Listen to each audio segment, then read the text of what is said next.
All right, let's bring in Ohio Congressman Jim Jordan, House Judiciary Committee Chairman. Mr. Chairman, welcome to you. Thanks for joining us as we are continuing to cover this breaking news and the briefing that was just given by the Secret Service director. Yeah. What questions do you have? Well, I mean, I think the first takeaway is he talked about deficiencies. I mean, yeah, the president of the United States got shot in the head. Corey Comparatori lost his life, and 2 other Americans were injured. Of course, there's deficiencies and complacencies, I think, is the words that he used. And then he talked about some paradigm shift that's taking place. Well, it seems to me the paradigm shift should have taken place before Sunday, before the attack or the attempted assassination attempt on President Trump down in Palm Beach. So I don't know if there's a whole lot of confidence here in what's going now. The agents, the president is right, I think, to commend the agents who have been working hard for him. We understand that. But like so many of these agencies in D.C., it's not the guys on the ground, it's the people at the top of the problem. And speaking of the people at the top, where's Mayorkas? We haven't heard, I don't think we've heard one word from him since the attempted assassination attempt on President Trump this past weekend. Where's he? After all, Secret Service is part of Homeland Security. What is this guy doing? So I think there are all those questions. Let's hope that this task force, which I think, God bless the Speaker for putting it together, the task force here in the House, who some of those members are going to be on with Shannon on Sunday. Let's hope this task force gets to the bottom of everything. I think they will.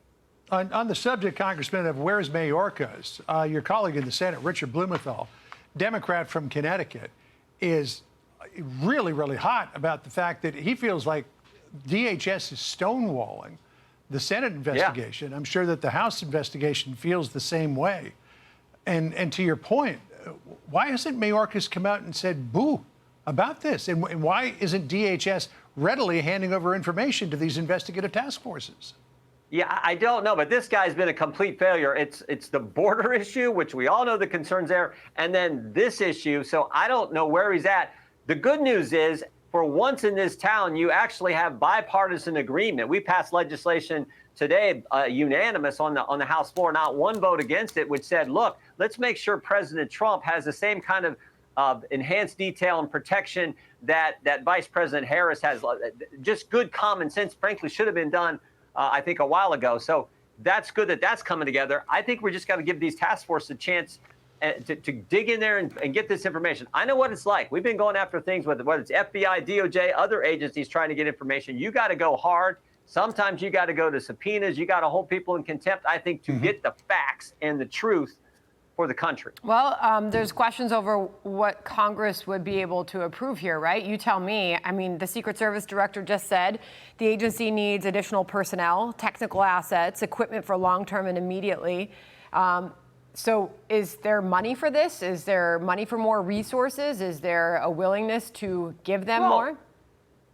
Well, I think the first question, I would ask, I guess my guess is you go ask the American people, do you think it's a money problem or a leadership problem? And then what we just talked about with Secretary Mayorkas. I think most Americans probably think it's a leadership problem. I'm willing to look at everything and say, do they need additional equipment, additional assets? I'm willing to look at all that, and I assume the task force is going to do the same. But my initial hunch is, oh, we always hear this. It's always give us more money. I think it's actually the leadership at the top that's probably the primary problem. But I'm willing to look at the facts and see what the task force uncovers.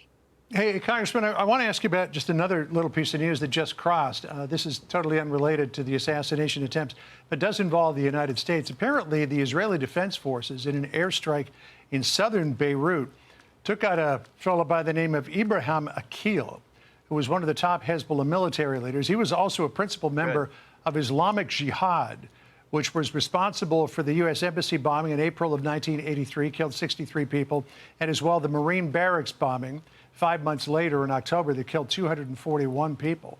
So 40 years later, and it wasn't the U.S. that did it, Israel seems to have brought this person to justice. God bless them. Yeah. God bless Israel. God bless what they're doing. I want Israel to win this conflict. I do not understand this administration and some of the decisions they've made. Some of it makes no sense to me. I mean, you go back to when President Biden does his State of the Union and says we're going to put a temporary pier in Gaza. And I'm thinking, like, isn't it kind of warfare 101? If you want one side to win, you don't give supplies to the other side, and they build this pier. It falls into the Mediterranean. I mean, I've not understood where the administration's been. I want Israel to win. God bless them for what they've done. All right, Congressman, appreciate you joining us. Thank you very much. You bet. Thanks, Congressman. Thank you. Hey, Sean Hannity here. Hey, click here to subscribe to Fox News YouTube page and catch our hottest interviews and most compelling analysis. You will not get it anywhere else.